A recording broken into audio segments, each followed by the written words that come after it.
اعوذ باللہ السمیع العلیم من الشیطان اللعین الرجیم بسم اللہ الرحمن الرحیم الحمد للہ رب العالمین الصلاة والسلام والتحیۃ والاکرام علی الامی المکی المدنی القرشی الہاشمی اللبت التہامی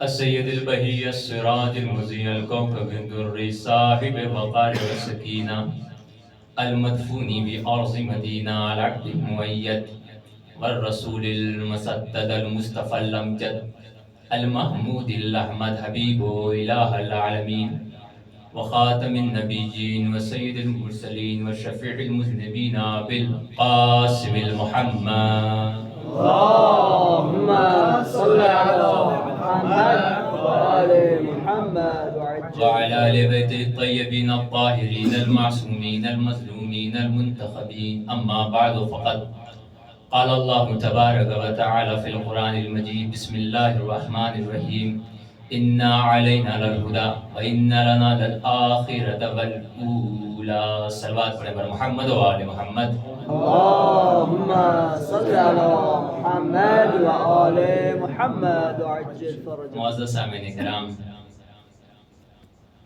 علماء عزیز وقار، برادران عزیز، ہمدردان قوم و ملت و خادمان قوم و ملت، گرامی معزز سامعین کرام، ایام عزا کی یہ آخری شب ہے، 2 مہینہ 8 دن جو عزا خانے وجود حسین سے سجے ہوئے تھے وہ اب دل کے عزا خانے میں منتقل ہو جائیں گے۔ ظاہر ہے یہ تزئین کاری اور یہ پرچمداری، یہ سجاوٹ کہ جس سے عزا خانہ چھلکتا تھا، چمکتا تھا، سنورتا تھا، اب وہ اتار لیے جائیں گے، لیکن اس سے ہمیں دل برداشتہ نہیں ہونا ہے۔ یہ تو دنیا کی سجاوٹیں ہیں کہ جو منسوب ہو گئی حسین سے تو محترم ہو گئی، کچھ ایسی سجاوٹیں خالق نے روز اول سے ہمارے لیے خلق کر دیے ہیں تا قیام قیامت انہیں دل کے عزا خانوں میں سجے رہنا چاہیے۔ عزیزوں، یہ بھی ایک دوسرا گوشہ ہے کہ 2 مہینہ 8 دن جو اس گونج، پکار، صدائے یا حسین، لبیک یا حسین، ماتم، زلجنا، تشبیح، جلوس، شبیح، زیارت، ان سب چیزوں سے گھبرا رہے تھے، ڈر رہے تھے، پریشان ہو رہے تھے، وہ تھوڑی دیر کے لیے سوچ رہے ہوں گے چلو کچھ دیر کے لیے سکون ملنے والا ہے، کچھ دیر کے لیے آرام ملنے والا ہے، اب ہمیں کوئی لفظوں کے ذریعے سے ہمارے چہرے پہ پڑے ہوئے پردے کو الٹنے والا نہیں ہے۔ لیکن عزیزان گرامی، انہیں کیا معلوم ہے آج ہم فرش عزا کو اٹھائیں گے، کل سے فرش مسرت بچھنا شروع ہو جائیں گے، اور دونوں فرش کا کام ایک ہی ہے۔ غم کے فرش کا بھی کام وہ ہے جو فرش مسرت کا کام ہے، دونوں اپنا کام کر رہے ہیں، دونوں اپنا کام کر رہے ہیں۔ اسی لیے تو جب ہمارے یہاں محرم کا چاند نمودار ہوتا ہے تو یہ سوچتے ہیں کہ کسی کی وفات لا کر اسے پھیکا کر دیا جائے، مگر ایسا نہیں ہو سکتا۔ جب ہم روز غدیر کا فرش مسرت بچھاتے ہیں تو وہ سوچتے ہیں کسی کی وفات لے آیا جائے تاکہ اس کے مسرت جو ہے، ایک سلوات پڑھے پر محمد و آل محمد۔ اللهم صل على محمد وآل محمد۔ فرش مسرت اور فرش عزا دونوں کا کام ایک ہی ہے، بس فرق یہ ہے کہ یہاں ہم آنسو بہا کر لوگوں کے دلوں میں جلنے والی آگ کو بھڑکاتے ہیں، وہاں پر ہم آنسو نہیں بہاتے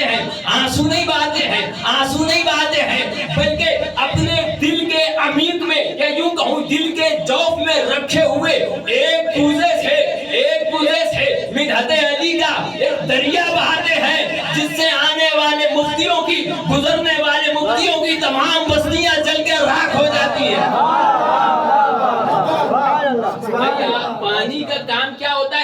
بجھانا. اب آپ یہ کہہ رہے ہوں گے کہ یہ کیسے جل کے راکھ ہو جاتی ہے, جل کے راکھ ہو جاتی ہے. دیکھیے بعض لوگ جو روتے ہیں نا تو ان کے آنکھ سے آنسو نہیں بہتے ہیں, بلکہ جملہ بدل کے یہ کہوں کہ اگر ائمہ کرام کو آپ اٹھا کے دیکھ لیجئے اگر ان کی آنکھوں سے کبھی اشک رواں ہوا ہے تو یہ نہ سمجھے فقط اشک رواں ہوا ہے, نہیں, چشمے امامت سے بحر معرفت نکلتے ہیں. اسی طریقے سے اگر یہ ہمارے آنسو کا فقط آنسو ہوتے تو معاملہ ہی حل تھا, مگر یہ فقط آنسو نہیں ہے. آنسو کے پیچ و خم میں نشیب میں کچھ ایسے حملہ آور اسلحے ہیں کہ جو نکلتے ہیں اور اپنا کام تمام کر دیتے ہیں. امام حسن عسکری علیہ السلام کی ذات سے یہ آج کا دن منسوب ہے, شہادت ہے. اللہ نے نظام کائنات جب مزین کیا تو اس میں ہر ایک طرح کا سلسلہ رکھا, نبوت کا, امامت کا. نبوت اور امامت کے سسٹم میں بھی دوسرے ورژن کو بھی انسٹال کیا, جیسے نبوت ہے تو ساتھ میں عصمت کو بھی رکھا. عصمت کیا کرے گی؟ عصمت کا کام یہ ہے کہ جب نبوت پہ کوئی غائبانہ طور سے حملہ کرے تو عصمت آ کے اس کی محافظ بن جائے گی. یہی کام امامت کے ساتھ بھی ہے. حملہ کرو, کر کے تو دکھاؤ, عصمت سامنے آ جائے گی اور بتا دے گی. عزیزوں, امام حسن عسکری علیہ السلام کی زندگی کو ملائیے, کس سے ملائیے؟ چار چیز کا میں آپ کو حوالہ, چار چیز کی میں ملانے کی جو چیز ہوتی ہے وہ بتاؤں گا. ایک تو موسیٰ علیہ السلام کے دور سے ملائیے, دوسرا خود پروفیٹ محمد صلی اللہ علیہ وسلم کے دور سے ملائیے, تیسرا کربلا سے ملائیے, تیسرا کربلا سے, اور چوتھا خود امام حسن علیہ السلام سے ملائیے. امام حسن عسکری علیہ السلام کی زندگی کو, امام حسن عسکری علیہ السلام کی جو زندگی تھی, سب سے پہلے ہم آخری نبی سے ملاتے ہیں. آخری نبی کی ولادت کیسے ہوئی؟ آپ کے دادا کا نام عبد المطلب. اس زمانے کے یہودیوں نے اپنی توریت میں یہ پڑھ رکھا تھا کہ ایک محمد آئے گا, ایک محمد آئے گا جو اسلام کا پرچم لہرا دے گا, ہے نا. امام حسن علیہ السلام کا کیا تھا؟ عباسی خلفاء کو یہ ڈر تھا, یہ خطرہ تھا, ایک محمد آئے گا جو ظالموں کو نیست و نابود کر دے گا. ملائیے عزیزان گرامی, اب وہاں پہ یہودیوں نے بھی اپنی سازش کرنا شروع کر دی, کسی طریقے سے اس کو پیدا نہ ہونے دیا جائے. اور پتہ چل گیا بڑی تفتیش کے بعد, ریسرچ کے بعد, کہ یہ جو شخصیت پیدا ہونے والی ہے وہ بنی ہاشم کے خاندان میں آنے والی ہے. روکا جائے. بھائی مشیت نے بھی مسکرا کر کہا تم اپنا انتظام کرو, ہم اپنا انتظام کرتے ہیں. تمہاری فکر کی رسائی, تمہارے یہ اقدام جہاں تک جا رہے ہیں لے کر جاؤ, مگر مشیت اپنا کام کرتی چلے جائے گی. عبد المطلب, لوگوں کو پتا چلا کہ ان کے یہاں معاملہ آنے والا ہے. نام ہی جو ان کا مشہور ہوا عبد المطلب سے مشہور کر دیا گیا, ان کے اصلی نام سے مشہور نہ کیا گیا. کس وجہ سے؟ اس وجہ سے کہ اگر لوگ سمجھ گئے کہ یہ وہی ہیں تو انہیں قتل کر دیا جائے گا. عبد المطلب کا نام تھا شیبہ. کوئی نہیں جانتا تھا کہ عبد المطلب یہ ہے, مشہور ہوئے عبد المطلب کے نام سے, یعنی مطلب کے غلام. ان کے بھائی تھے, چچا تھے غالباً, جن کا نام تھا مطلب.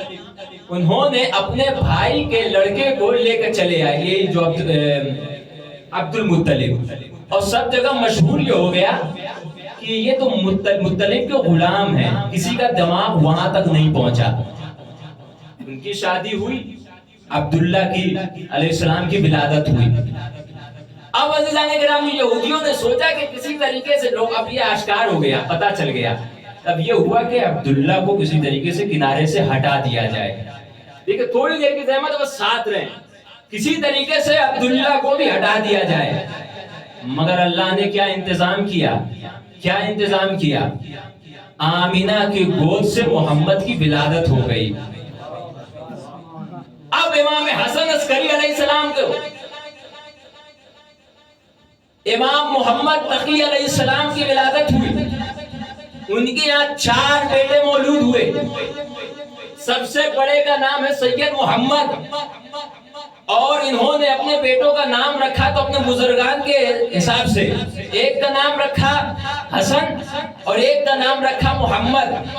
حسن دوسرے نمبر پہ، اس کے بعد محمد۔ اب لوگ سوچیں گے کہ بھائی علی تو رکھ سکتے تھے، علی تو رکھ سکتے تھے، لیکن امام نے اس کا بھی موقع جانے نہ دیا۔ بیٹی پیدا ہوئی، اس کا نام رکھ دیا عالیہ، یعنی اپنے خاندان کو، اپنے بچوں کو سجا رہے اس نام سے۔ اب یہاں پہ یہ لوگ سوچ رہے ہیں کہ وہ بچہ کون پیدا ہونے والا ہے کہ جس کے سلب سے آخری امام جو ہے وہ دنیا میں آئیں گے۔ اب امام محمد تقی علیہ السلام نے اپنی روش چلانا شروع کر دی۔ امام حسن عسکری علیہ السلام کو ظاہر کرنا بند کر دیا، سید محمد کو ہر موقع پہ آگے کرنے لگے۔ لوگ سوچیں کہ یہ سید محمد ہی ہیں جو بعد میں امام بنیں گے، اس لیے کوئی بھی مسئلہ ہوتا تھا تو جب امام کے پاس آتا تھا تو امام سید محمد کی طرف رخ کر دیتے تھے۔ اب آپ یہاں سے اندازہ لگائیے سید محمد کس عظمت پہ فائز ہیں۔ سید محمد ان کے بلد میں قبر ہے، اور شاید اس جگہ کو پہلے صبر الدجے کہا جاتا تھا، یعنی شیروں کی جگہ، شیروں کی چھاونی۔ پہلے سامرہ اور کوفہ فوجیوں کی چھاونی ہوا کرتی تھی، وہاں شہر آباد نہیں ہوتے تھے۔ لیکن سامرہ اتنا خوبصورت کب سے ہو گیا کہ اسے سرہ مرہ کہنے لگے۔ بھائی ہمارے امام تو ایسے ہیں کہ وہ جہاں مدفن ہو، جہاں دفن ہو، وہاں کی جگہ کو دیکھ کے ہی مسرور ہونے لگتا ہے دل۔ تو امام کی ذات کس درجے پہ فائز ہوگی، کس درجے پہ فائز ہوگی؟ ہوا یہ تھا کہ سید محمد، اچھا یہ ایک امام ایسے ہیں، جہاں تک یہ تحقیقی معاملہ ہے، یہ اماموں میں صرف یہ ایک ایسے امام ہیں جو انہوں نے حج نہیں کیا ہے۔ جہاں تک ناصر مکارم شیرائی صاحب کا کوئی میں آرٹیکل پڑھ رہا تھا، وجہ اس کی کیا تھی؟ وجہ یہی تھی کہ اس زمانے میں اتنے سخت گھیراؤ میں انہیں رکھا گیا تھا کہ انہیں موقع نہیں ملا۔ اور یہ ایک ایسے امام ہیں، ہو سکتا ہے کوئی دوسری بھی روایت ہو۔ سید محمد کو ہر موقع پہ آگے کیا جا رہا ہے۔ سید محمد زہد اور تقوی میں ایک الگ پائے کے تھے، الگ پائے کے تھے۔ یہی تو وجہ تھی اس وقت کے لوگ ان کا زہد اور تقوی دیکھ کے سمجھنے لگے تھے کہ یہی امام ہونے والے ہیں۔ لیکن وہ کر کیا رہے ہیں؟ بڑے بیٹے ہیں، امام نہیں بن رہے ہیں۔ یہ دنیا کا نظام ہے جو چاہتا ہے ہر عہدہ اپنے بڑے بیٹے کے حوالے کر دیا جائے۔ یہ میراث نہیں ہے بلکہ عہدہ الہی ہے۔ اللہ جسے چاہتا ہے عہدہ امامت عطا کرتا ہے۔ بڑے اور چھوٹوں کی یہاں شرط نہیں ہوتی ہے، 6 مہینے کے بھی ہوتے ہیں نا تو کربلا میں سب سے آخری میں جاتے ہیں، کیوں؟ جیت فتح کے سہرے کو اپنے سر پہ باندھنے کے لیے۔ یہ اسلام ہے، یہ اسلام ہے، یہ کوئی اور چیز نہیں ہے۔ تو سید محمد ڈھال بن رہے ہیں امام حسن عسکری اسلام کی امامت کو بچانے کے لیے۔ اب اسی سے اندازہ لگا لیجئے، سید محمد کی زیارت میں آپ پڑھیں گے تو پتہ ہی چلے گا ہے وہ جس کی دعا اللہ کے نزدیک قبول ہوتی ہے۔ اللہ اولیاء الہی میں سے ہے نا، بعض کے ہمارے خیال تمام امامزادے جو ہیں اولیاء خدا میں سے ہیں، اللہ کے ولیوں میں شمار کیے جاتے ہیں۔ ان کے ساتھ جو ہے وہ ہوا کہ ایک بار وہ حج کرنے کے لیے نکلے۔ دیکھیے امامت اپنا راستہ کیسے ڈھونڈتی ہے، امامت اپنا راستہ کیسے ڈھونڈتی ہے۔ دیکھیے آپ حج کرنے کے لیے نکلے، دشمنوں نے سوچا یہی ہیں کہ جن سے بیٹا پیدا ہونے والا ہے، انہی کو کنارے کر دیا جائے۔ حج کرنے کے دوران جا رہے تھے، سفر میں ہی ان کی شہادت کر دی گئی، شہید کر دیا گیا انہیں، وہ شہید ہو گئے۔ اب لوگوں نے سوچا کہ ارے یہ تو امام بننے والے تھے. ابھی امام سید محمد ہیں 22 سال کے, امام حسن عسکری علیہ السلام ہیں 20 سال کے. 20 سال تک کوئی سمجھ نہ پایا کہ یہ امام بننے والے ہیں. سید محمد کی جہاں شہادت ہوئی, لوگوں کا دماغ پھر گیا امام حسن عسکری علیہ السلام کے جانب کہ اچھا یہ امام بننے والے ہیں. 2 سال کے بعد ان کے والد محترم کا انتقال ہو گیا. اب تو دنیا پہ ظاہر ہو گیا نا کہ یہی امام بننے والے ہیں. اب یہاں پہ شکنجہ کسنے لگے لوگ. امام حسن عسکری علیہ السلام کو جیسے ہی امامت کا دور شروع ہوا, امام حسن عسکری علیہ السلام کو قید کرنے لگے. ضروری نہیں تھا کہ زندان میں قید کر رہے ہوں, نہیں, گھر میں قید کر دیا گیا. گھر میں قید کر دیا گیا. کیوں؟ اس وجہ سے کہ ان کے یہاں بیٹا پیدا نہ ہو. بھائی لوہے محفوظ پہ لکھا ہوئے پہ جسے اعتماد نہ ہو, بھروسہ نہ ہو, وہ یہی کیا کرتے ہیں. لوہے محفوظ پہ ہم نے دیکھ لیا, ہمیں بتا دیا گیا, لکھا ہوا ہے کہ علی ولی اللہ آپ کے نجات کی منزل ہے, تو ہم نے مان لیا ہے, کیونکہ لوہے منزل پہ, لوہے محفوظ پہ ہمیں بھروسہ ہے. اب ہو گیا یہاں پہ. اب یہاں سے سنیے, امام حسن عسکری علیہ السلام, امام محمد تقی علیہ السلام, امام حسن عسکری علیہ السلام ہو گئے 20 سال کے. پیدا کیسے ہوئے اس میں بھی ایک فلسفہ ہے, بڑا عجیب فلسفہ ہے, بڑا ملتا جلتا ہے جناب موسیٰ علیہ السلام کے زمانے سے. موسیٰ علیہ السلام کے زمانے میں فرعونیوں نے پہرا بٹھایا تھا کہ موسیٰ نہ پیدا ہونے پائے. یہاں پر عباسیوں نے پہرا بیٹھایا کہ فخر موسیٰ نہ پیدا ہونے پائے. جو ان کی بیوی تھی سوسن, ہدیس بھی جنہیں کہا جاتا ہے, ان کی والدہ گرامی 11ویں امام کی.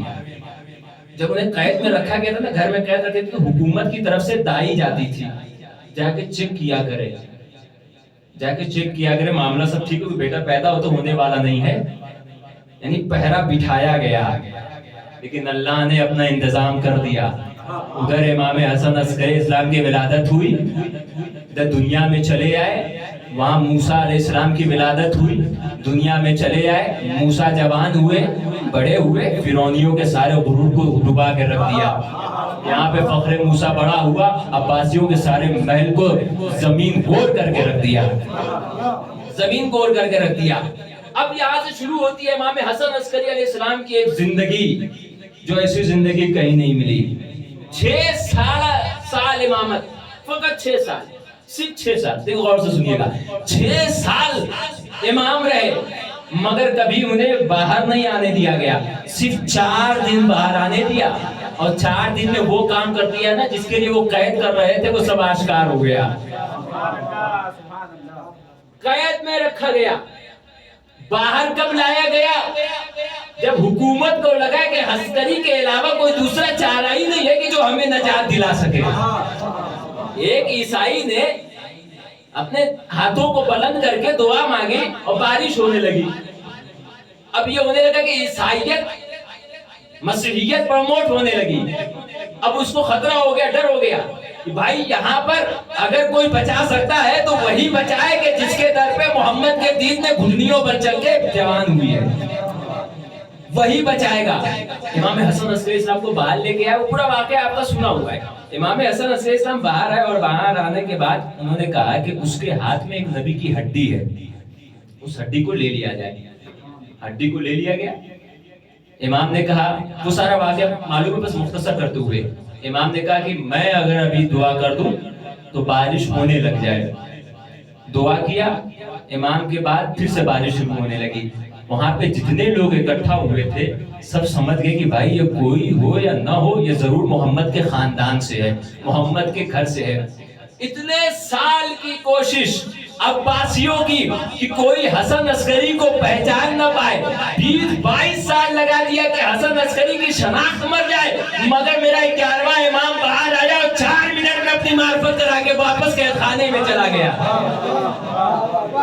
بھائی یہ آل محمد والے ہیں, یہ محمد کے گھر والے, یہ آزاد رہ کے اتنے خطرناک نہیں ہوتے جتنا قید خانے میں رہ کے خطرناک ہو جاتے.